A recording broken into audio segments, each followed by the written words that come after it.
안녕하십니까. 오늘 빠세 초대석에서는 대한민국 최고의 저는 전문가라고 생각하고 있고요. 이분이 나올 때마다 정말 신박한 분석, 새로운 분석, 그리고 깊이 있는 분석을 통해서 아마 김대중 선생님이 이 방송 스마트 TV 나온 다음부터는요. 한 2, 3일 동안은 관련된 뉴스가 나와요. 그 정도로 이 부동산 관련 이슈를 잘 짚어주시고 전달해 주시고 해석해 주시는 투미부동산 김재영 소장님 모셨습니다. 안녕하십니까? 네, 반갑습니다. 재개발 재건축 전문가 부동산 주치 김재영 소장입니다. 네, 저는 이제 재개발 재건축 전문가 이미 뛰어넘으셨다고 생각합니다. 아유, 박사 과정이긴 하시지만 저는 그냥 최고의 박사님이라고 생각하십니다. 왜냐면은 제가 만나본 박사님 중에 제일 똑똑하세요. 오늘은 어떤 얘기합니까? 네, 오늘 정말 열심히 준비해 보았는데 예. 조심스럽긴 해요. 왜냐면 네. 매월 그 달에 가장 핫한 이슈들을 가져오는데 네. 4월에는 네. 총선이 있었잖아요. 좋아하시는 결론이 나오신 분도 있을 수 있고 안 좋다라고 생각하시는 분들도 있겠지만 우리는 투자자니까 그렇죠. 투자자 입장에서는 결국 부동산 시장에 어떤 영향을 미칠 것이고 네. 앞으로의 부동산 전망은 또 어떻게 될 것인지를 말할 수밖에 없잖아요. 총선 후 앞으로의 부동산 전망을 한번 말씀해 볼까 합니다. 근데 미리 말씀드리면 아무래도 이게 총선이다 보니까 정치적인 얘기가 안 나올 수는 없거든요. 최대한 배제는 해보도록 하겠지만 너무 네. 감정이입하시지 마시고요.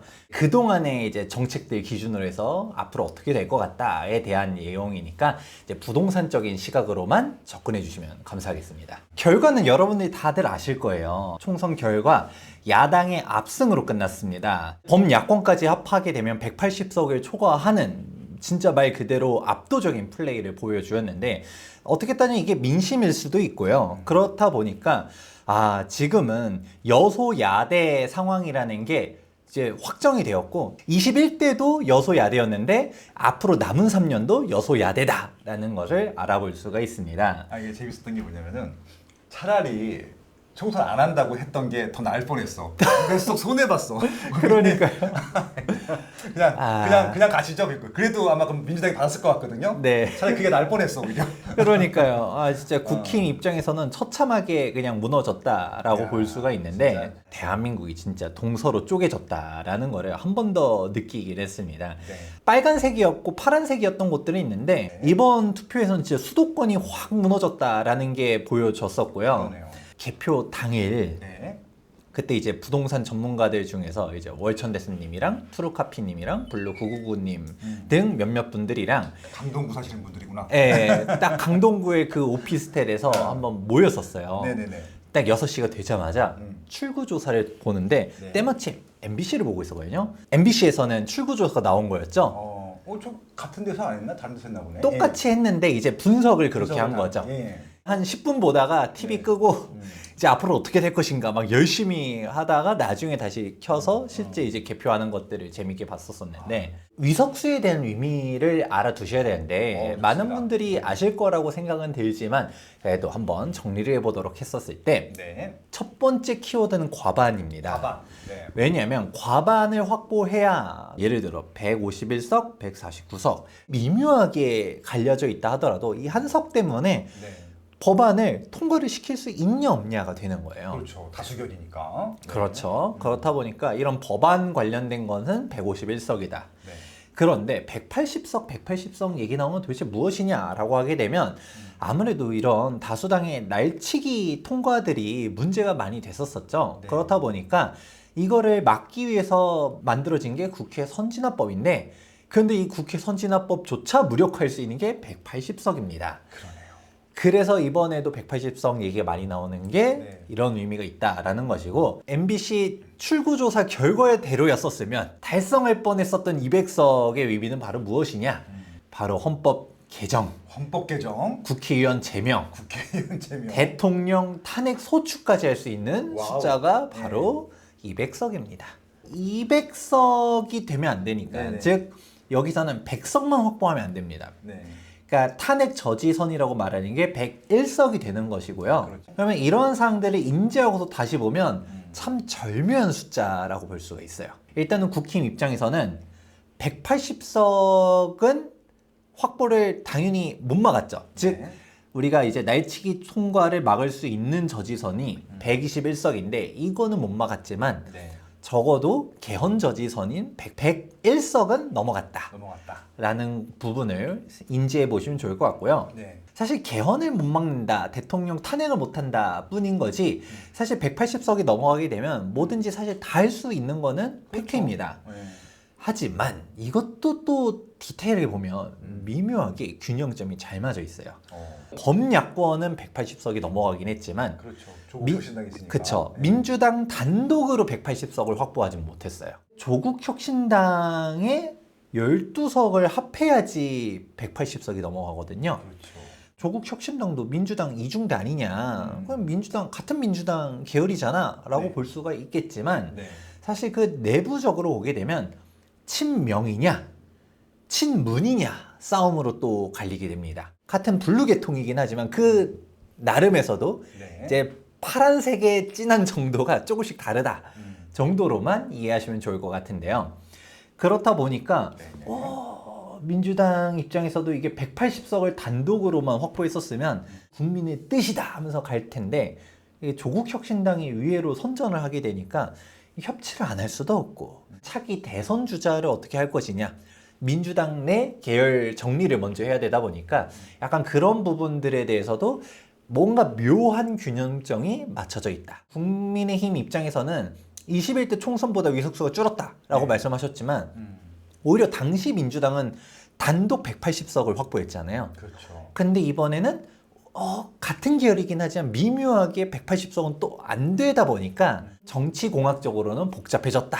네네. 라는 부분을 이해해 보시면 좋을 것 같습니다. 지금 뭐 민주당 계열 내에서 뭐 조국혁신당이랑 어떻게 되냐 마냐 얘기지만 당장 국힘 입장에서는 원패인 거는 부정할 수가 없습니다. 그렇다 보니까 이제 3년 차인데 벌써 레임덕 아니냐라는 말들 등장하면서 명확한 거는 이제 식물 정권 현실화됐다라는 네. 내용들이 나오는 것이죠. 총리부터 시작해서 참모진들이 다 사의 표명을 하고 있잖아요. 이게 패배의 책임을 지는 걸 수도 있겠지만 용산시대 끝난 것 같으니까 도망가는 거 아니냐라는 말들도 하고 그러거든요. 네. 일단 뭐가 됐던 간에 현 정권이 정책에 대한 주도권을 완벽하게 놓쳤다라는 거는 부정할 수가 없습니다. 여기까지는 팩트. 네. 그러면 앞으로 어떻게 될 것인가? 우리는 정치적인 걸 넘어가서 부동산 쪽으로 봤을 때는 투자자들은 어떻게 반응해야 될까요? 라고 했었을 때 가장 먼저 나오는 키워드는 바로 똘똘한 한 채, 다주택자 규제 부활 이런 키워드가 등장할 수밖에 없습니다. 이제 다주택자 규제에 대한 이슈가 나올 수밖에 없는 게 법 개정들은 모두 다 끝났다라는 것이 첫 번째 포인트예요. 당장 2024년도 일시 부동산 대책이 발표가 되었었는데 이 대책 내용들 관련해서는 저희가 일전에도 상세하게 다룬 적이 있었어요. 제가 법안을 설명할 때 강조드리는 것 중 하나가 법 개정사항은 국회의 동의가 필요하고 시행령 개정사항, 예를 들어 대통령령이라든가 국토교통부령 같은 경우는 정부의 위지대로 개정할 수가 있다. 그렇죠. 그렇기 때문에 법 개정사항 같은 경우는 너무 정부의 대책만 믿으면 안 된다. 끝까지 지켜보셔야 합니다. 라고 항상 강조를 드리는데요. 그럼 뭐가 법 개정사항이고 시행령 개정사항인지를 알기 위해서는 모든 대책들의 맨 마지막 장표에는 추진계획이 있습니다. 추진계획. 안전진단 관련된 것들은 개정안 발의, 즉 법이죠. 법. 이런 사항들이 있는 거고 또 한번 보다 보면 지방 미분양 대책들 관련된 것들도 한번 보게 되면 지방세 특례 제한법 이런 법령 관련된 사항들이 있는 거죠. 소득세법, 종부세법, 법 개정들은 다 물 건너 갔겠구나라는 것들을 인지하실 필요가 있습니다. 그러면 여러분들이 이제 여소야대가 확실시된 시점에서는 법 개정들은 다 올스톱이다. 그리고 예산 관련된 것들도 올스톱이다 라고 보시면 돼요. 정부가 무엇을 발표하든 간에 그냥 또 안 되겠거니 생각하셔야 되는 거가 법 개정 사항이네 아니면 예산을 뭐 어떻게 한다라는 거네. 야당의 협조가 없으면 아무것도 못하겠다라는 걸 인지하셔야 돼요. 정부가 취득세 중과 완화해준다라는 것들 물 건너가는 거죠. 진짜 물 건너간 겁니까 이거? 물 건너갔다 봐야죠. 왜냐면 2022년 12월 달에 하겠다고 발표했고 네. 지금 당장은 중과를 납부했다 하더라도 향후 개정이 되면 소급해주겠다라고도 정부가 얘기했거든요. 그러니까 믿고 신뢰한 사람들이 있었지만 저는 그때 당시에도 이런 법 개정은 쉽지 않을 거다. 보수적으로 올 필요성이 있다라고 했는데 저는 이런 미래가 그려질 거라고 해서 말한 건 아니었지만 설마 한 게 현실화가 된 것이죠. 설마 했으니까 그렇게 된 거잖아요. 왜 설마 했어요? 왜 그냥 확신했었어야지. 아, 이거 다 김정은 소장님 때문이에요, 이거.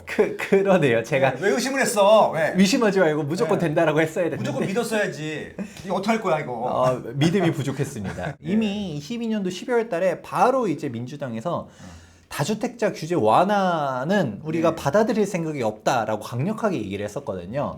그렇다 보니까 이게 될까 싶었었던 것들이죠. 그렇다 보니까 이제 줄줄이 나오는 거죠. 공시라, 현시라도 폐지하겠다, 다주택자 중과 완화도 하겠다 등등 얘기들이 이제 다 물 건너간다라는 부분들을 볼 수가 있습니다. 부동산 전문가들끼리 얘기를 할 때 5만 가지 얘기들이 다 나왔거든요. 그런데 의외로 금투세 폐지가 이제 물 건너갔다라는 거를 중요하게 보시는 전문가 분도 있더라고요. 저는 주식을 하지 않으니까 관심이 없었었는데 주식하시는 분들 입장에서는 제일 큰 이슈 중 하나가 금투세였다고 하더라고요. 윤석열 대통령께서 금투세를 폐지하겠다라고 이제 얘기하니까 그래 이 말도 안 되는 것도 없애야 된다라고 했는데 민주당이 압승했으니까 물 건너가겠죠?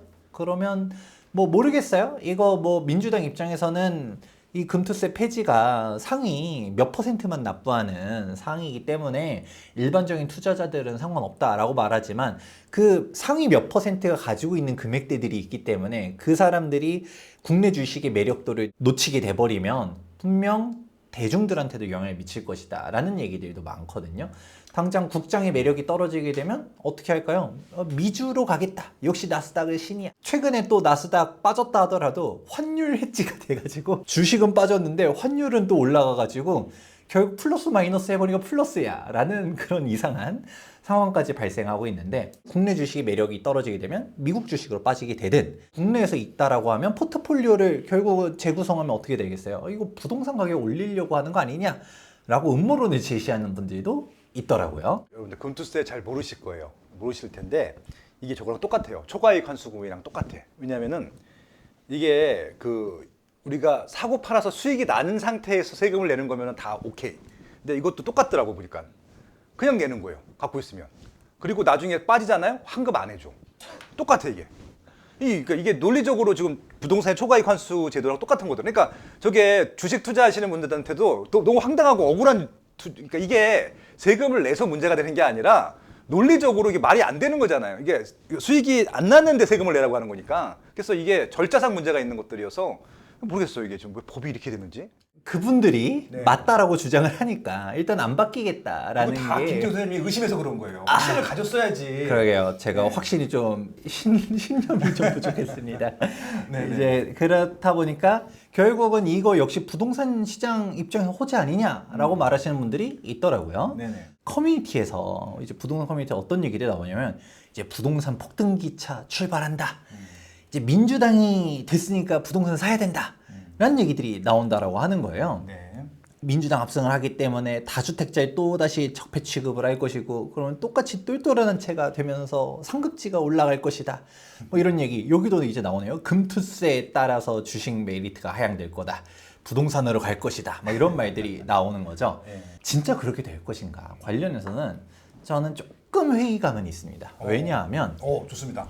왜냐하면 진보 계열 계신 분들이 그전처럼 다주택자 규제를 빵빵 터트려 버릴 것이냐 관련해서는 전 그렇지 않을 거라고 봐요. 왜냐하면 왜요? 그분들이 이제 관심사는 배지는 달았잖아요. 그렇죠. 지금 굳이 막 난리치면서 국민들이 싫어할 거를 법안 입법하면서 싸우고 볶고 지지고 하지 않을 거라고 봅니다. 그분들 최대의 관심사는 이제는 각자 당대표들의 사법 리스크 해소예요. 야권의 총선 압승했지만 지금 이재명 대표와 조국 대표 이제 위원님이라고 불러드려야 될 것 같은데 사법 리스크가 있습니다. 그렇다 보니까 배지가 날아가냐 아니냐의 위기가 있는 건 거죠. 이재명 대표 같은 경우는 바로 오늘자 기사인데 최근에 판사님께서 16개월 동안 끌다가 사표를 냈대요. 그러니까 변호사 단체에서 이거 정치권 눈치 보면서 이러는 거 아니냐라고 하면서 지금 뭐라고 성명서도 내고 비판도 나서고 하고 있는데 네. 이게 바로 오늘자 기사. 어. 이제 대장동 재판을 오늘 출석을 했다라고 합니다. 이제 결과는 이제 끝나고 나서 뭔 내용들이 나왔는지 한번 봐야 될 것 같은데 네. 이재명 대표 보면 보통 얘기 나오는 게 대장동, 화천대유 뭐 이런 얘기들 많이 나오는데 네. 근데 사실 정치부 기자님들한테 물어보다 보면 대장동보다도 심각한 거는 바로 선거법 위반이라고 합니다. 대장동 자체도 징역형을 받게 되면 문제가 되긴 해요. 그렇죠. 그런데 선거법은 100만 원 이상의 과태료만 받는다 하더라도 그렇죠, 그렇죠. 5년 동안 피선거권이 박탈당한다고 합니다. 네. 그러면 이제 대선은 물 건너가는 거죠. 그렇기 때문에 지금 이재명 대표께서는 무조건 이거를 사수하는 게 첫 번째 관심사일 수밖에 없는 것이고요. 그렇죠. 조국 대표 같은 경우도 이미 2심까지 나왔어요. 네. 징역 2년이 나왔습니다. 네. 대법원을 앞두고 있는 상황인데 그러면 역시 이제 본인의 금배지가 왔다 갔다 하는 거죠. 그렇기 때문에 지금 이제 대법원 상고를 했는데 뒤엎겠다라고 하면서 지금 무죄를 또 한번 추진해 보고 있는 게 지금 현 상황인 거죠. 사법 리스크가 있으신 분들께서 둘 다 이제 당대표이기도 하고 그리고 야당이 압승을 했잖아요. 네. 그렇기 때문에 이분들 입장에서 어떻게든 이거를 막 검찰 독재 막 이렇게 얘기하는데 명확하게 우리나라는 상권 분립 체제니까 네. 사실 사법권은 사법부에 있는 거예요. 그러니까 대통령이 뭐 이걸 내가 판단을 어떻게 하라고 해서 판사가 어떻게 하고 이런 거는 아니겠지만 그분들은 일단 어떻게 생각할지 모르겠죠. 검찰 독재 얘기하니까 아마 대통령의 입김이 있을 거라고 생각을 하는 것 같은데 이재명 당대표께서는 일단은 윤 대통령을 만나보겠다. 제 생각에는 우리 줄 거 주고 받을 거 받고 아마 이거 중에서 받을 거가 약간 사법 리스크 좀 어떻게 좀 해주지 않을까라는 게 있지 않을까라는 생각도 합니다. 이분들은 일단은 배지를 받았잖아요. 이제 임기가 보장이 됐어요. 그러면 당장 중요한 거는 3년 뒤에 대선 준비를 할 것이고 또 3년까지 가기 전에 이제 2년 뒤면 벌써 지방선거예요. 그렇죠. 생각보다 시간 금방금방 옵니다. 진짜 빠르다. 예. 그렇기 때문에 이제 다음 또 계파 갈등을 중재하고 이런 본인들 내부적인 대선 레이스 이런 부분들이 이제 본격적으로 출발할 거지 네. 굳이 국민들이 싫어하는 법안들을 막 날치기 통과하면서 종부세 다시 폭등 뭐 이런 식으로 하진 않을 거라고 저는 보여지는 것이죠. 아, 그렇죠. 보니까 부동산 보니까 총체적인 규제를 했던 3인방은 지금 그 통계 조작 사건 때문에 또 따로 재판을 이제 받고 있어요. 맞아요. 김현미 장관, 김수현 수석, 그다음에 김상조 정책 수석, 지금 세 분 다 통계 조작 때문에 재판 받고 있기 때문에 그들을 일단 묶어뒀거든요. 그래서 이분들은 또 그분들하고 또 다른 개판인 거잖아요. 그래서 뭐 규제를 심하게 안 할 수도 있겠다라는 생각이 들기도 했었어요. 그래서 뭐 실질적으로는 당장 뭐 민주당이 압승을 했다라고 해서 네. 다주택자를 때려잡는 정책들을 확확 할 것이냐 그렇게 보지도 않고요. 그러면 앞으로의 이제 부동산 방향성은 종전이랑 똑같다라고 보는 게 맞긴 해요. 그렇죠. 왜냐면 종전에도 아무리 정부가 이것저것 발표를 해도 바뀌는 게 없었잖아요. 국회 통과가 안 되니까. 그렇죠. 그게 3년 동안 더 간다라고 보면 되고요. 네. 대신 대신 이제 보여지는 건 있습니다. 앞으로의 방향성이 어. 똘똘한 한 채로 간다라는 거는 누구도 부정할 수는 없어요. 이 똘똘한 한 채로 가긴 가는데 뭐 그렇다고 커뮤니티에서 말한 것처럼 당장 이제 폭등기차 출발한다 뭐 이거는 아닌데 민주당이 압승을 했으니까 우리가 네. 예상해 볼 수 있는 게 다주택자 규제가 완화될 일은 없겠다. 정부가 각종 발표했던 대책들을 그래도 예전에는 취득세 규제 완화 제가 이제 소신이 좀 부족해가지고 네네. 결국 이런 사태가 될 수도 있겠지만 근데 그거를 믿고 신뢰해서 움직이는 사람들도 있었었는데 네. 문제는 그게 다 배반당한 거죠. 아, 그러니까 정부가 이제 발표했었던 수많은 공약들을 네. 그래도 부동산에 대한 규제 완화책들 온기를 느끼면서 사람들이 지금 투자해야 되나? 라고 하면서 집 사야 되나? 생각했었던 분들이 희망을 가졌던 사람들이 이제 다 물 건너간다라는 게 눈에 보여지기 시작하기 때문에 네. 이제 어떻게 될까요?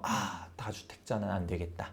당장 뭐가 바뀌진 않겠지만 네. 나는 이미 다주택자였다라고 하면 다주택 규제가 좀 풀리기를 기다렸을 텐데 안 풀릴 것 같으니까 다주택을 유지하기보다는 천천히 정리해서 한 채로 가야겠다 네. 라는 생각을 하겠죠. 대선 결과도 이제 진보 정권이 받게 된다면 다주택자들을 때려잡으면 똘똘한 한 채 상급지 아파트가 심해지는 결과가 보여질 수가 있는 것이죠. 하지만 이제 당장은 바뀌지 않는다라고 말씀드렸던 것 중 하나가, 첫 번째로는 우리가 문재인 전 대통령일 때 그때 시점의 부동산 정책은 무조건 한 채였어요. 네. 근데 현 정권에서는 두 채까지는 허용해 줄게 이라고 이해하시면 됩니다. 그렇죠.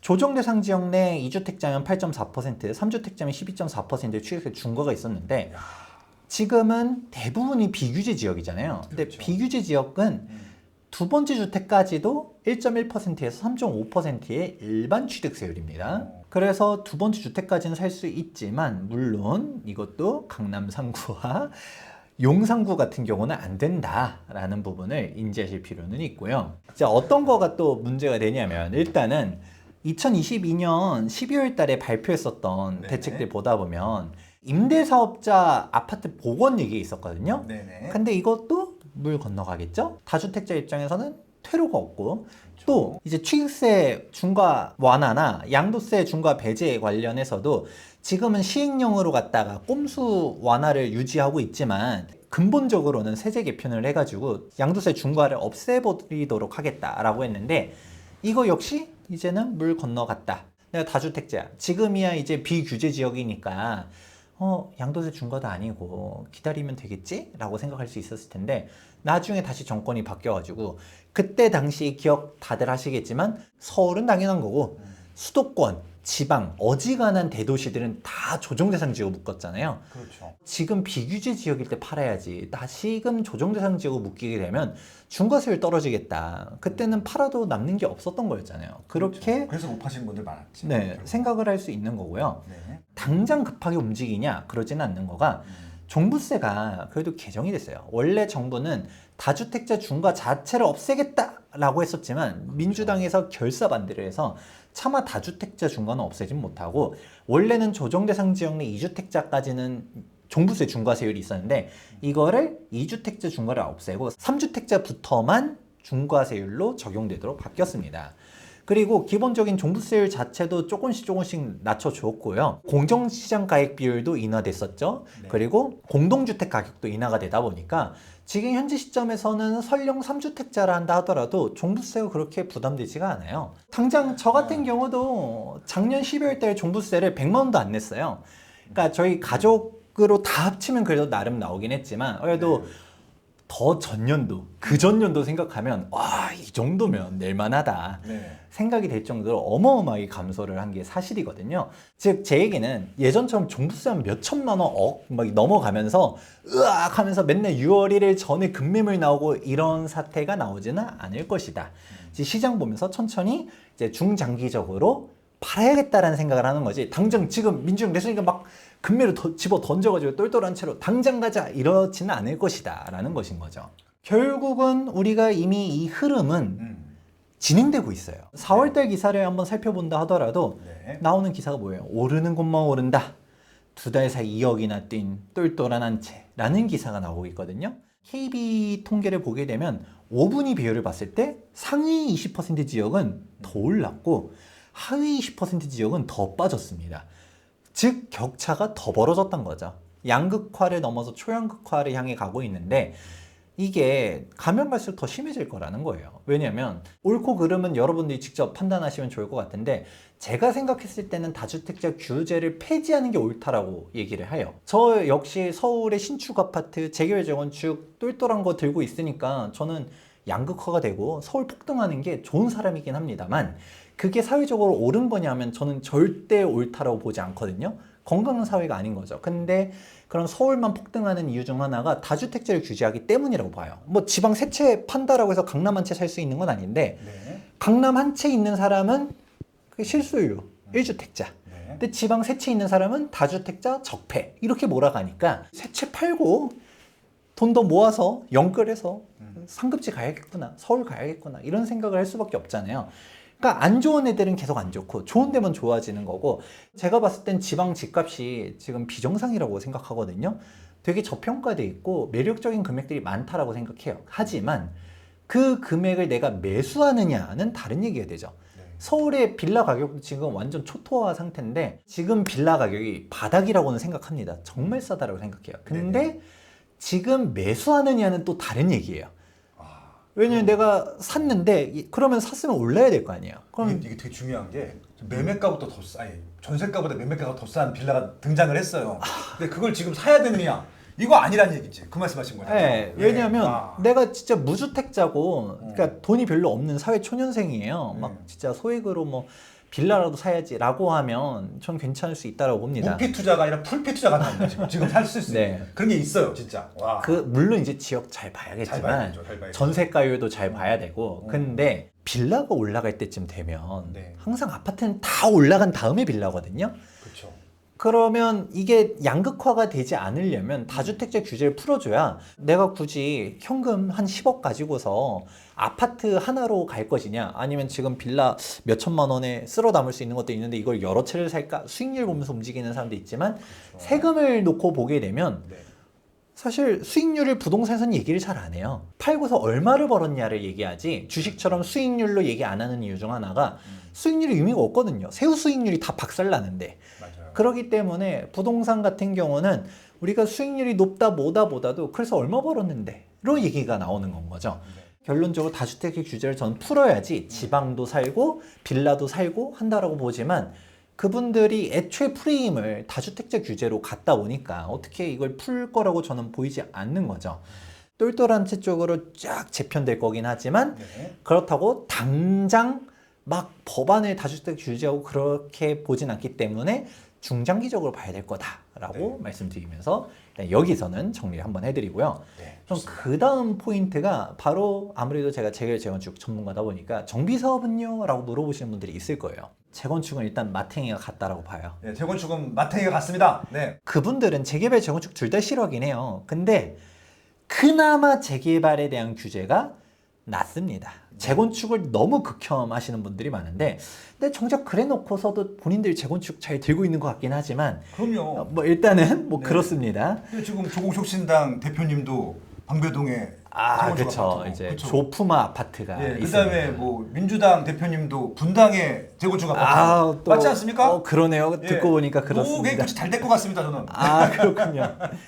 그런데 네. 노후계획도시 특별법 관련해서 좀 이따 말씀드리긴 하겠지만, 알겠습니다. 재건축 쉽지 네. 않은 것 중 하나로 가장 대표 얘기 나오는 게 재건축 초과이익 환수제가 있어요. 이 진짜 재초안이 정말 문제인데, 재개발에는 없는 재건축만 있는. 네, 예, 자꾸 예. 재초안 하니까 재개발도 초과이익 환수제 있나요 하는데, 법령 자체가 재건축 초과이익 환수에 관한 법률입니다. 제목 자체가 재건축인데. 예. 예, 이게 금투세랑 똑같은 거야, 금투세랑. 예. 말도 안 되는. 네, 우리 연합해야 됩니다, 주식하고. 네. 예.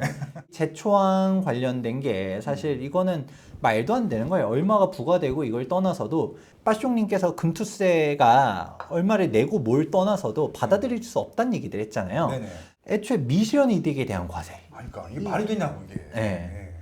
이중 과세에 대한 문제, 그리고 형평성에 대한 문제, 이거는 도대체 답이 안 나와요. 이거는 재건축 그냥 하지 말라라는 얘기라고 볼 수밖에 없는 것이고, 애초에 이거 만들 때 하지 말라고 만든 제도 같아요, 느낌이 보니까. 네. 사실 더 문제는 원희룡 장관이 저는 단추를 잘못 깼다라고 봐요.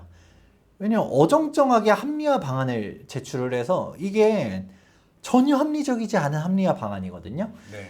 그냥 과표 조금 조정한 게 끝이에요. 뭐 이것저것 본인들은 노력했다라고 하는데, 앞서 말씀드렸던 핵심적인 사항들은 아무것도 건들지 못한 개정안이라고 볼 수 있는 것이고, 당장 얘기 나오는 게 최고 세율을 건든 것도 아니에요. 과세 표준 구간들만 조금씩 늘려줬어요. 그러면 당장 얘기 나오는 게 이촌 한강맨션 같은 경우는 7억 7천도 나올 거라고 했는데, 이게 이거 얼마 나올까요? 7억 7천 나오던 게 예를 들어 6억으로 바뀌었다. 1억 뺀 거지. 1억 깎아줬어 라고 하면 7억 7천이면 으악하다가 6억이면 감사합니다 하고 납부할까요? 절대 그렇지 않거든요. 딱 비유를 하자면 쇠파이프로 때리다가 나무 몽두기로 때릴 테니까 맞을만 하지 라고 말하는 것밖에 안 됩니다. 애초에 내가 이걸 왜 맞는지도 모르는 사람들 보고 야 깎아줬잖아 재건축해 라고 말하는 게 이게 말이 되는 정책이냐, 이것 때문에 재건축은 어려울 것이다 얘기를 많이 하는 거고, 그런데 이제 재초안 폐지를 하겠다라고 장관님께서 발언하긴 했지만, 네. 여기 바로 기사 나오죠? 여소야대 국면에서 폐지는 불가능이다 라는 얘기들이 나오고 있습니다.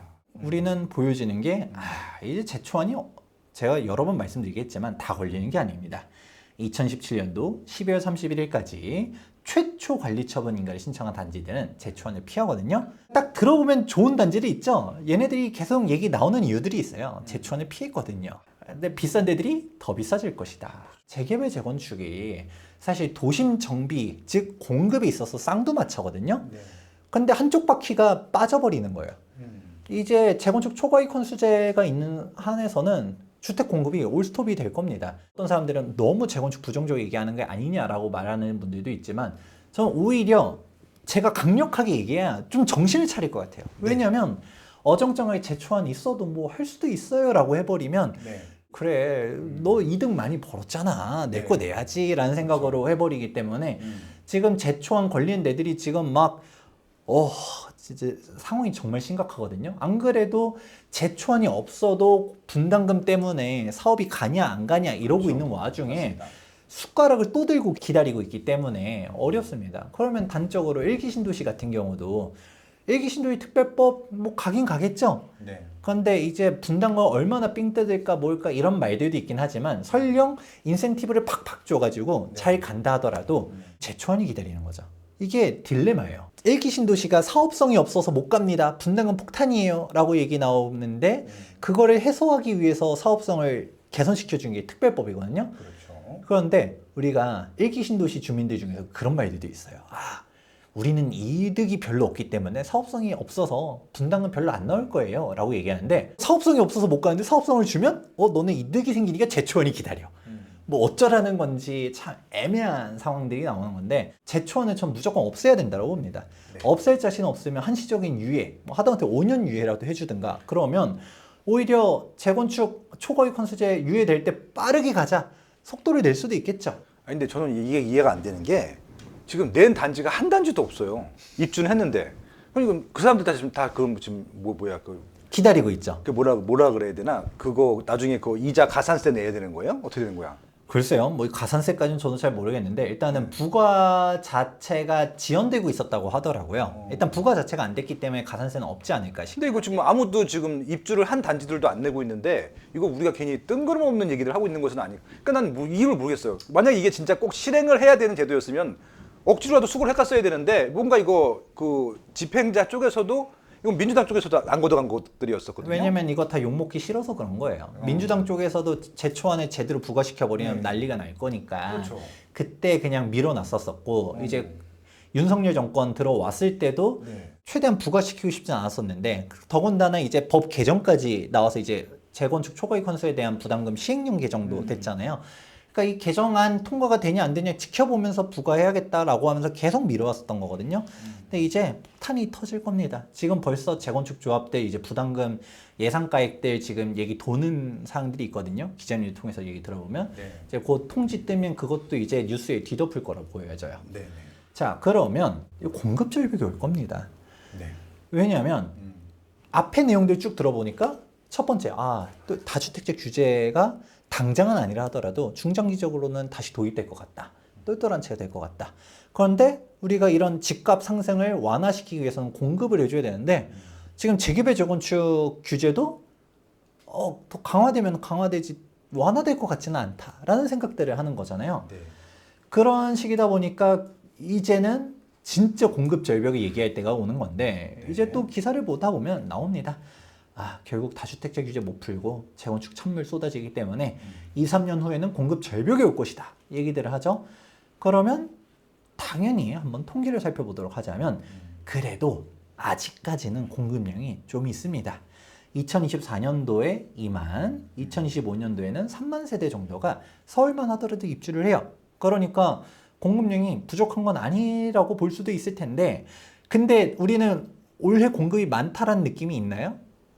올해요? 네. 적죠? 없어요. 공급이 없었죠. 왜냐하면 둔촌주공 12,000세대가 여기 11월 달에 들어간다 하니까 이미 2024년도도 몇천 세대 없었던 건데 그렇다 보니까 일단은 둔촌주공도 뭐 진짜 올 11월에 입주할 수 있냐 없냐는 차치한다 하더라도 어쨌든 입주를 올해 말이든 내년 초에는 할 거니까 공급들이 일단 있는 건 맞죠. 하지만 2026년도가 오면 무섭습니다. 이제 3,000대로 확 떨어지거든요. 아니 저거는 통계를 좀 다시 따져봐야 되긴 해요. 왜냐하면 저게 이제 실제 청약홈에서 분양을 해야지 2026년도 통계가 잡히기 때문에 2026년 통계는 저게 그렇죠. 더 많을 텐데 나중에 또 늘어날 수 중요한 건 있죠. 뭐냐면 저게 적은 거야. 일단은 서울은 기본적으로 4만 베이스로 깔고 가야 돼. 근데 여기서 4만 베이스로 까는 것들이 중요한 게 아니라 다세대 빌라도 그만큼 똑같은 숫자로 공급해야 되거든요. 이건 지금 아파트만이잖아요.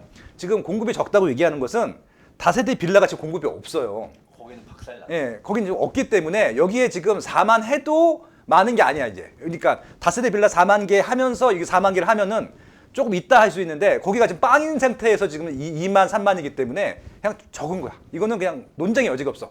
만약에 24년, 25년, 26년도에 서울에 공급 물량이 많다라고 하는 쓸데없는 소리 하는 사람이 있으면은 전문가 아니에요. 예, 그건 아무것도 아닌 사람이니까 믿지도 마세요. 지금 무조건 적습니다. 이건 논리적으로 따질 필요도 없어. 그냥 적어 그냥. 김현미 전 국토교통부 장관님도 우리 막 빵 또아네트 얘기 나왔었던 게 빵이었으면 밤새도록 공정 놀려서 찍어냈을 텐데 막 이런 얘기 했었던 게 비판을 받았던 거가 왜냐면 그동안 공급 충분하다 얘기하다 이제 와서 그러냐? 정확하게 2018년도까지 남아 돈다 그랬어. 근데 2019년도에 갑자기 신도시를 만들잖아. 남아 돈다면서. 네. 이미 인허가 실적 자체가 확 줄고 있기 때문에 네. 앞으로 공급이 나올 거는 없어지는 게 자명한 사실이고요. 입주장 되면 보통 전세 금액대들은 빠져요. 우리가 공급이 된다 해가지고 집값이 뭐 빠지냐 그렇지는 않거든요. 근데 이번에 개포에서 입주장이 열렸지만 생각보다 전세 방어를 너무 잘했어요. 생각보다 공급이 없었었기 때문에. 그렇죠. 둔촌주공 빼면 사실 올해도 몇천 건 안 되거든요. 그렇다 보니까 개포 입주장 할 때 막 무너질 거다 뭐다 그렇게 큰 소리 쳤지만 잘 버텼었던 거죠. 누가 무너진다고 했었어요? 그 몇몇 분들이 이름을 있습니다. 얘기해줘. 누구야? 여기까지만 찾아보면 다 나옵니다. 네. 그런데 이제 그분들이 요즘 얘기 나오는 거. 아직 끝나지 않았다. 이제 둔촌주공 입주 폭탄 나올 거다. 네. 하면서 이제 무너질 거다라는 얘기들 하고 있습니다. 전 매매 금액 안 무너질 것 같은데 뭐 그래도 전세는 빠질 수는 있겠죠. 네, 매매는 무너질 수가 없고 제가 좀 기대하는 거 솔직히 전 진짜 간절히 기대하는데 전세가 지금 49주째 올랐거든요. 네. 사실 조금 빠지길 바래. 솔직히 진심으로 바랍니다 진짜. 그래서 둔촌주공이 좀 기발자가 돼서 몇 개월 동안이라도 빠지길 바래. 빠지길 바라는데 빠질지 한번 보자고요. 그것도 한번. 네. 전 진짜 진심으로 기원합니다. 네. 지금 전세는 돌이킬 수가 없는 강을 건너가고 있다고 보고 있습니다. 왜냐하면 공급량 자체가 그래도 올해 내년까지는 어떻게 있다 하더라도 네. 2년 뒤 2026년도부터는 와, 또 숫자만 봐도 무섭고요. 근데 여러분들이 잘 놓치고 있는 것 중 하나가 입주 폭탄이라고 얘기해도 실질적으로 순수한 공급량 자체는 얼마 안 돼요. 대표적으로 송파 헬리오시티 입주할 때 그렇게 박살 날 거라고 저주를 퍼붓던 사람들이 있었었지만 막상 안 무너진 것 중 하나가 헬리오시티 일반 세대 입주 폭탄이다 했었어도 정확하게는 9,510세대 중에서 일반 분양 세대는 1,500세대밖에 안 됩니다. 그렇죠. 왜냐하면 조합원들이 있고 임대주택 우리가 건들 수 있는 것도 아니고 순수한 증가는 1,500세대라는 거죠. 또 하나, 애초에 서울의 아파트 평균 멸실 물량 자체가 2만 세대 전후합니다. 2만 세대가 입주를 해도 사실 순수 증가는 없단 거예요. 그동안은 어땠었어요? 3만 세대도 부셔지고 그랬었네요. 3만 세대가 입주했다 하더라도 공급은 사실 그렇게 많이 된 게 아니라는 것이죠. 애초에 구도심 같은 경우는 이런 거를 고려해야 되고요. 항상 이제 하락한다라고 하셨던 분 중에서도 서울대 김경민 교수님께서는 이제 2027년도는 부동산 대선이 될 것이다. 이런 얘기들을 해요. 왜냐하면 이제 전세 폭등이 될 게 눈에 보이기 때문에 그때 당시 이제 정치권에서 부동산 관련된 게 이제 이슈를 다 덮을 거라는 건 거죠. 그러면서 말씀하시는 것 중 하나가 이제 진짜 2027년도 문제가 될 것 같다. 주택 공급이 부족하기 때문에 이런 공급 관련된 것들을 잘 고려해야 된다라고 얘기를 하셔요. 집값 이제 뭐 내년부터 반등할 거라고 또 봤었다라고 얘기를 하셔요. 근데 생각보다 빨리 앞당겨져서 당황하셨대요. 더 하락할 것 같나요? 라고 이제 물어보게 됐을 때 좀 애매한 거가 이분도 답변이 서울의 경우는 바닥이 확인됐대요. 2025년도부터는 이제 공급 물량 부족으로 갔다가 전세값이 오르고 그 전세 가격 상승이 매매 가격 상승도 부추길 거라고 본다라고 합니다. 집 사야 되나요? 라고 물어보면 이거 또 말이 애매해요. 그렇다고 지금 바로 사라고 하자니 사라고 하긴 좀 뭐하고 일단 지금은 아니라고 합니다. 근데 바닥은 쳤대요. 그리고 2026년도 되면 올라갈 거래요. 그러면 지금 사야 되는 거 아니에요? 그런데 일단 지금은 아니라고 하시지만 그래도 솔직히 이해는 해줘야 되니까 갑자기 유턴을 하면 안 되잖아요. 유턴할 수 없으니까 선회를 하고 있다라고 보시면 좋을 것 같고요. 결국은 전문가들도 어쩔 수 없는 게 눈에 보여지는 거예요. 이제 2026년도 되면 공급 절벽이 될 게 눈에 보이다 보니까 이게 논조를 살짝씩 바꿔 나가고 있다라는 건데 저는 이제 2026년도가 되면 돌이킬 수 없다라고 봅니다. 그때는 아무것도 막을 수가 없어요. 전세 공급이 부족해지면서 그분들 중에서 요즘은 또 그런 얘기 하시는 분도 있어요. 공급량이 절벽된다 하더라도 네. 이상한 논리를 펼치더라고요. 예전에 공급 과잉일 때 네. 집값 떨어진다고 하셨던 분들이 결과적으로 공급 과잉이었지만 집값이 안 빠졌잖아요. 그러니까 이거 거꾸로 야 봐라 공급 과잉이었지만 집값 올라가지 않았냐. 그렇기 때문에 공급이 절벽이라 해서 집값이 빠지는 것도 아니다. 라고 하시더라고요. 신박해. 그건 적어도 전세 금액은 빠져왔었잖아요. 네. 공급할 때마다 전세 빠졌던 건 팩트잖아요. 그러면 전세 금액 폭등이라는 거는 부정할 수 없겠네요. 그건 전세 금액이 폭등하기 시작하는데 이제 언론에서 막 이제 뒤덮이는 게 뭘까요? 공급 절벽이다. 네. 공급이 없다라는 뉴스가 이제 도배를 하게 되면 무주택자 입장에서는 되게 무서운 거죠. 왜냐면 전세로 입자니 계속 전세 금액 올려달라고 하고 있고 근데 이제 공급 절벽이라고 하니까 집을 사야 되나라는 생각이 들 수밖에 없거든요. 그리고 그때 가서 대책을 내놔봤자 아무것도 안 통합니다. 왜냐? 이미 사람들은 다 학습 효과가 있거든요. 상기 신도시 같은 경우도 지금 5년이 지났지만 아직도 택지 보상이 다 안 된 곳들이 부지기수거든요. 그런데 이 분양가가 계속 올라가고 있고요. 언제 내가 입주할 수 있을지도 모르는 거예요. 상기 신도시 당첨받았었던 사람들은 저는 처음부터 사전 청약은 사기 청약이라고 얘기했었어요. 아니 남들 보고는 후분양 해라 뭐라 떠들면서 지들은 선분양을 넘어서 선분양을 하고 있잖아요. 그러니까 이 당첨된 사람들은 무주택 유지해야 되고 집도 못 사고 난 상신도시 받았어 안심하고 있었더니 집값 다 올라가. 난 투자 기회도 놓쳤어. 무주택 유지해야 돼. 근데 언제 입주할 수 있을지도 몰라. 그러니까 당첨자들 중에서 포기하는 사람들이 이제 10%에 가깝다라고 합니다. 그만큼 정말 문제가 많아요. 이제 2026년도가 됐네요. 이제 대선이 코앞이네. 집값이 올라가니까 그때 가서 이제 국힘이든 민주당이든 집값 공급에 의한 정책들 아니면 부동산 대책들 내놓겠죠. 그럼 예상되는 게 뭐 있을까요? 사기 신도시? 사기 신도시 해봤자 사람들 상기 신도시 또 언제 입주하는지도 모르는데 속겠어요? 3번 속으면 그거는 속는 사람이 바보죠. 그러니까 이제는 상기 신도시도 안 믿어. 재개발 재건축 규제 완화? 그때 해봤자 정비사업 이제 오래 걸린 거 사람들이 다 알거든요. 재개발 재건축 미래 가치가 있고 괜찮다라고 항상 강조를 해드려도 옥석 가리기 해야 되고 그리고 무엇보다도 시간을 고려해야 된다는 얘기를 항상 해드려요. 신통기획일에 6년 만에 입주해요. 8년 만에 입주해 절대 그렇지 않거든요. 그런데 시간도 모르고서 했었던 사람들도 지금 이제 학습 효과들이 다 있잖아요. 빨리 못 간다는 걸 알기 때문에 이제 재개발 재건축 규제 완화해줘봤자 그때 가서도 이제 앞으로 공급되는 거는 빨라야 10년, 15년이겠네. 앞으로 공급이 될 게 없다라는 거는 다들 알게 되는 거고 이제는 그때서는 그냥 시장 논리대로 하는 거예요. 이번에 민주당이 압승을 했기 때문에 똘똘한 한 채가 될 것이고 폭등을 합니다. 라는 건 절대 아니지만 2년 동안은 이제는 호재도 없고 악재도 없다라고 저는 얘기해드려요. 호재도 없는 이유는 정부가 어떤 대책을 내놔도 사람들이 기대감이 없고요. 악재도 없는 이유는 그렇다고 앞서 말씀드렸던 것처럼 민주당 입장에서는 지금 사법 리스크 해소가 가장 쟁점이기 때문에 굳이 뭐 국민이 싫어할 만한 것들을 나서서 하진 않을 거라고 봐요. 하지만 이제 대선을 앞두고 있고 부동산이 본격적으로 뜨거워지기 시작하면 뭔가 내놓겠죠. 내놓아봤자 뭘 믿을 수 있겠냐라는 거고 오히려 그런 얘기들 하는 사람들이 있죠. 전세 금액이 이제 폭등하는 건 이제 기정사실이니까 2026년도 돼서 전세 금액이 올라가기 시작하면 사람들이 되게 두려워하는 것 중 하나가 임대차 3법에서 2+2를 2+2+2로 하든 3+3으로 하든 계약갱 청구권을 1회였던 거를 2회, 3회 이렇게 주는 거 아니냐라는 얘기들도 하거든요. 그거 하면 또 폭등입니다. 계약갱 청구권 때도 얘기드렸지만 그게 사실 갈라치기예요.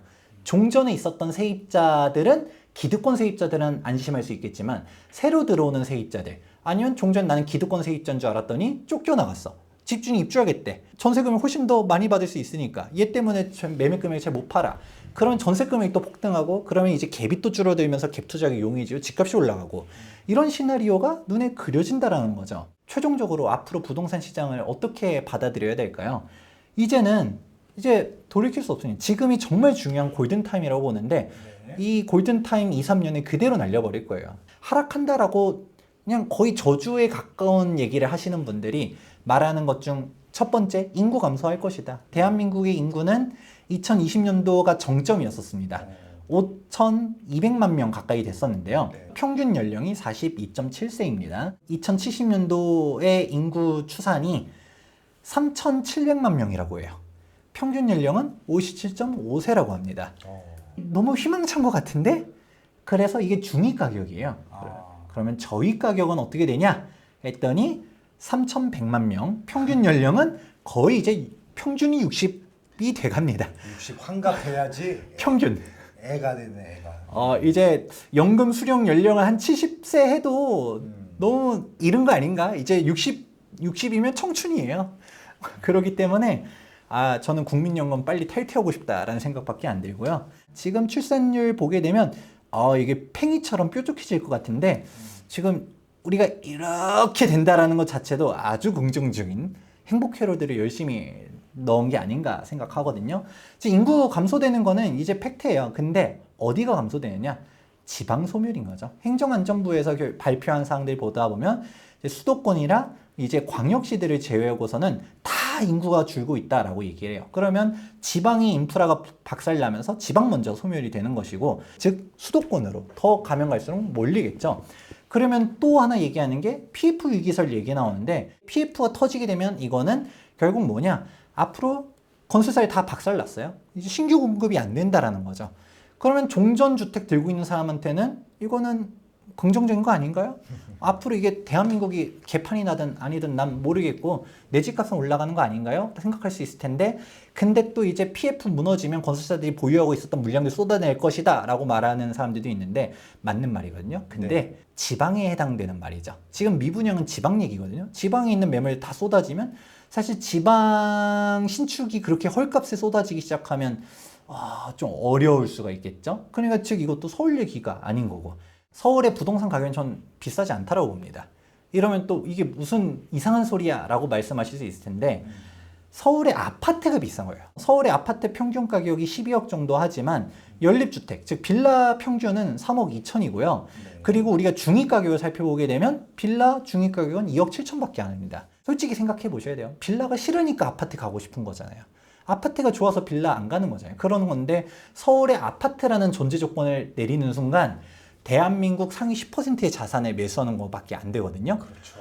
근데 또 구축 아파트는 싫잖아요. 신축 가고 싶잖아요. 저는 구축이어도 압구정 현대 아파트는 좋습니다. 물론 저도 압구정 현대 좋습니다. 그렇다 보니까 이런 상황들이 돌고 돌아서 이제 최근에 4월달 통계 자료 떴거든요. 주택가격 전망 CSI 보게 되면 꺾였다가 다시 100을 넘겼어요. 4월달이. 우스갯소리로 농담 반 진담 반이겠지만 민주당이 이겼으니까 집을 사야 된다 라고 말하면서 매수하시는 분들이 생각보다 많아요. 아파트 매매 거래량, 서울 아파트가 먼저 선도를 하잖아요. 거래량이 쫙 꺾이다가 지금 다시금 올라가고 있는데 아직까지는 2,000건으로 보여지죠. 이제 부동산원 통계도 나중에 집계가 되겠지만 최근 기사 살펴보게 되면 3월달 아파트 거래량이 부동산 114에 따르면 4,000건을 돌파했답니다. 그러니까 사람들은 총선 결과 보면서 이제는 사야 된다라고 판단을 내린 거죠. 오히려 그 사람들 입장에서는 아까 제가 말씀드렸잖아요. 호재도 없지만 악재도 없다. 리스크가 해소됐다라고 보는 겁니다. 오히려 서울 집값이 더 올라가지 못할 악재 중 하나는 다주택자 규제를 완화하면 굳이 상급지에만 몰려있을 필요가 있을까? 돈이 분산되지 않을까라는 우려감들을 했는데 보니까 그럴 것 같진 않네. 다주택을 규제할 것 같네. 똘똘한 채로 가야겠다 라고 판단하면서 서울 아파트를 매수한다라는 것이죠. 그러게요. 한 10여 년 전에는 나 서울 없었는데 그냥 지방에서만 투자하고 다녔었거든요. 저를 서울에 붙잡아둔 거는 다주택자 규제입니다. 그렇죠. 그래서 우리가 그 과거를 복귀해 볼 때 예전에 부동산 가격이 금융위기 때 한번 쫙 빠졌었을 때 지방은 그때 돌았거든요. 그렇죠. 2008년도부터 2012년도 동안 저는 4, 5년 동안 지방에만 살았어요. 매주 내려갔어 진짜. 네. 근데 지금은 그렇게 가지 못할 거라고 보는 게, 그때 당시에는 이명박 전 대통령이 다주택자 규제를 풀었잖아요. 지방 미분양 사라 라고 해서 세제 혜택도 주고 그랬었잖아요. 그러면서 지방시장 확 살리고 뭐하고 한 것들이 있었는데 지금 다주택지 규제가 있다라는 게 문제인 거죠. 사실 지방의 장이 지금이냐라고 하기에는 어렵고 오히려 저는 양극화의 시장이 더 확고해졌다라고 보거든요. 그런 식으로 가는 게 있고 더 무서운 거는 서울 아파트 같은 경우도 서울 내에서도 아파트면 끝이냐가 아니라 신축이냐 구축이냐 격차가 더 벌어질 거예요. 왜냐면 이제 재개발 재건축이 점점 더 가기 어려워지잖아요. 그런데 여기서 정말 무서운 통계가 서울특별시 아파트 30년 이상의 노후주택들 보게 되면 2015년에 13%가 지금 2022년도에 23%로 확 높아졌어요. 잘 기억해 보시면 2016년도부터 2020년도까지는 공급 과잉이라고 얘기 나올 정도로 공급이 엄청나게 많았을 때예요. 그렇게 공급이 많았었지만 노후주택들 늘어나는 숫자가 압도적으로 높기 때문에 비율은 더 높아졌던 거거든요. 근데 이제 2026년도 되면 공급 절벽 얘기 나오잖아요. 그럼 이제 노후주택 비율이 어떻게 될까요? 폭등을 하겠죠. 그냥 갑자기 한순간에 이제 노후주택 비율 30% 돌파 막 이런 기사 나올 겁니다. 가면 갈수록 신축만 올라가는 상황이 눈에 그려진다라는 것이죠. 그러면 오늘 내용을 보면 또 분명 이런 댓글 달릴 거예요. 김재경 소장 너는 뭐 기승전 상승이냐. 저는 미리 말씀드리지만 그렇게 안 되는 거를 원해요. 그게 옳은 사회라고 보지 않습니다. 반대로 오히려 양극화가 되면 저희 부동산 가격 자체는 올라가면 땡큐긴 하죠. 하지만 그게 절대로 옳다고 보진 않지만 제가 오히려 이렇게 극단적으로 강하게 말씀드리는 이유는 정치인분들께서 정신 좀 차려줬으면 좋겠다. 진짜 서민을 위한 게 무엇인가 라는 얘기들을 해봐야 돼요. 지금 민주당이 압승을 했으니까 결국 이제 모든 법안 관련된 거는 이제 야당의 손으로 넘어갔거든요. 여당 입장에서 할 수 있는 게 없어요. 근데 여당 입장에서 패배 의식으로 있기보다는 계속적으로 개정해달라라고 요구를 해야 된다고 보고요. 그리고 야당이 된 것도 결국 이건 민심의 뜻이라고 생각은 해요. 그러면 민주당을 찍어주신 분들이 양극화 시켜라, 서울 폭등 시켜라 라는 의미로 찍어준 건 아닐 거란 말이에요. 그러면 그 지역구 국회의원들한테 다주택자 규제 완화해야 된다. 재건축 초과익 환수제 없애야 된다. 재건축 활성화 시켜줘야 된다라는 내용들을 적극적으로 말을 해야 된다는 거죠. 결국 국민들이 적극적으로 나서고 똑똑하게 움직여줘야 국회의원분들께서도 국민 무서운 줄 알아야 제대로 된 입법을 하겠죠. 그러니까 자꾸 이런 식으로 막기만 하니까 오죽하면 우스갯소리로 얘기하는 것 중 하나가 이제는 계급 투표다라는 얘기까지 나오거든요. 그러면 다 재개발 재건축 돼서 비싸진 동네들은 빨개졌어요. 예를 들어 성동구 같은 경우도 결국 민주당이 되긴 했지만 보니까 옥수, 금호, 성수 여기는 시뻘건데 위쪽은 펄해. 근데 여기서도 더 세분하게 보면 예를 들어 왕십리 뉴타운이다. 여기는 시뻘게. 재개발 재건축 막는 게 서민들을 정주시켜가지고 자기네 당선되려고 그런 거 아니냐라는 위심까지 받는 이유가 그런 거죠. 근데 그게 아니라고 할 거면 제대로 된 정책을 입안을 해주셔야 되는 거고 우리도 사람답게 살 수 있는 주택들을 계속적으로 공급해줘야 된다. 양극화가 제발 안 되길 바라는 마음에서 이 영상을 찍었다라는 점을 이해해 주시면 감사하겠습니다. 지금 거래량이 좀 살아나고 있긴 하지만 아직까지는 정상적인 시장은 아니거든요. 근데 그 정상적인 시장이 아닌 이유는 다주택자들이 거래를 하나도 못 하고 있어요. 지금 뭐 서울이든 지방이든 다 포함해서 지방은 비규제라고 하고 있지만 거래를 안 합니다. 왜 안 할까요? 아직도 규제 전국이라고 생각하고 있거든요. 지금 완화가 아니라 지금 아직도 규제 전국이라고 생각을 해요. 그러니까 2주택, 3주택자들도 취득세를 중과를 받거든요.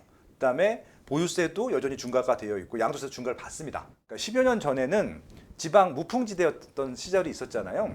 그때는 서울 수도권은 진짜 집중적으로 규제를 했는데 지방은 그래도 규제를 안 했었거든요. 근데 지금은 똑같은 조건으로 지방만 비규제 지역이라고 그냥 명명만 돼 있지 여러 가지 세법상의 뭐 이런 문제들로 좀 규제를 받고 있다고 생각하기 때문에 민주당이 절대 다수가 됐잖아요. 그래서 지방 부분들은 좀 활성화 시켜주신 게 맞을 것 같고 그거는 지방을 위해서 저는 어떤 지방 활성화 정책보다도 지방을 좀 이렇게 좀 자유롭게 거래하게 해주시는 것들이 더 도움이 될 거다. 제가 최근에 그러니까 어저께 새로 런칭한 강의가 있는데 앨리스님께서 서울 부동산 정규 강의를 만들어 주셨어요. 원래 녹음했는데 그거 누가 요구했는 줄 아세요? 지방 분들이 해달라 했어요. 지방 분들이 지방 안 사고 서울 아파트 사겠다고 지금 올라옵니다. 지금 양극화 얘기 나오는데 그러니까 결국은 지방 거 사서 뭐해 규제 받는데 이런 거잖아요. 미분양 가서 뭐해? 미분양 혜택 하나도 없는데 누가 지금 이 서울 집중 투자 현상을 만들고 있는지 한번 생각해 보시면은 다 정책 때문에 만들어지고 있는 겁니다. 누가 이 정책을 만들고 있고 유지하고 있는지 한번 생각해 보시면 좋을 것 같고요. 저는 그냥 시장을 어떻게 보면 관망하고 한 발 물러선 전문가로서 말씀을 드리는 것들인데 지난 5년 전부 때보다 지금 서울을 더 보고 있습니다. 누가 이렇게 만든 걸까요? 과연? 예. 그래서 빠숑이 만든 걸까요? 아니면 김재훈 선생님이 만든 걸까요? 한번 생각을 해보시면 좋겠습니다. 누가 양극화를 만들고 있고 누가 서울로 다 올라가게 만들고 있는지 오늘 김재훈 선생님 방송이 조금 정책을 변경하는 데 있어서 좀 도움이 되기를 진심으로 기원한다 라는 말씀을 드리면서 오늘 방송 마무리하도록 하시죠. 진보 보수 떠나서 그 높으신 분들도 다 서울의 똘똘한 채들 잘 하시잖아요. 여러분들도 그분 하는 거 보면서 잘 따라하시면 좋지 않을까 생각합니다. 저도 깨알 홍보 하나만 하도록 하자면 5월 달에 롯데백화점 부산 본점에서 이제 문화센터 강연이 있거든요. 설마 서울 강의하고 네. 제가 지금 3년 연속으로 내려가는데 그 전부터 항상 명확하게 서울 수도권 강의라고 해가지고 3년째 내려가고 있는데 항상 그 부산 분들이 열심히 막 지역 얘기하면 메모를 엄청 잘하세요. 서울 투자에 관심이 많은 건 거죠. 그러니까 만약에 관심이 있으신 분들은 5월 문화센터 강연도 수강 신청해 주셨으면 이런 좋겠습니다. 적폐 서울을 강의하다니 감사합니다.